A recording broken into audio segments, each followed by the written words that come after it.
ঘরের মাঠে লড়াই করেও হারল বাংলাদেশ। নিউজিল্যান্ডের বিপক্ষে প্রথম ওয়ানডেতে ২৬ রানের হতাশাজনক হার দেখল বাংলাদেশ দল। টস জিতে প্রথমে ব্যাটিংয়ের সিদ্ধান্ত নেয় নিউজিল্যান্ড।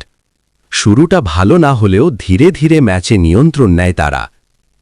২১ রানে প্রথম উইকেট হারানোর পর ৯৪ রানে ২ উইকেট এবং ১২৭ রানে ৩ উইকেট পড়ে তাদের। শেষ পর্যন্ত ৫০ ওভার শেষে ৮ উইকেটে ২৪৭ রান সংগ্রহ করে সফরকারীরা। দলের হয়ে সর্বোচ্চ ৬৮ রান করেন হেনরি নিকোলস ৮৩ বলে।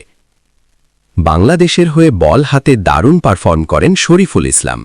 ১০ ওভারে মাত্র ২৭ রান দিয়ে নেন দুটি গুরুত্বপূর্ণ উইকেট। চাপ করতে নেমে শুরুতেই চাপে পড়েছে বাংলাদেশ। মাত্র ২১ রানে ২ উইকেট হারিয়ে বসে টাইগাররা। এরপর সাইফ হাসান ও লিটন দাস মিলে ইনিংস গড়ার চেষ্টা করেন এবং একটি গুরুত্বপূর্ণ জুটি গড়ে তোলেন। তবে ১১৪ রানে তৃতীয় উইকেট পতনের পর আবারও ব্যাটিং ধস নামে। শেষ পর্যন্ত লড়াই করেও লক্ষ্য ছুঁতে পারেনি বাংলাদেশ। ঘরের মাঠে ২৬ রানের হার দিয়ে সিরিজ শুরু করল টাইগাররা। সংক্ষিপ্ত score: New Zealand ২৪৭/৮ ৫০ over, Bangladesh ২২১ all out. আরও আপডেট পেতে ফলো করুন।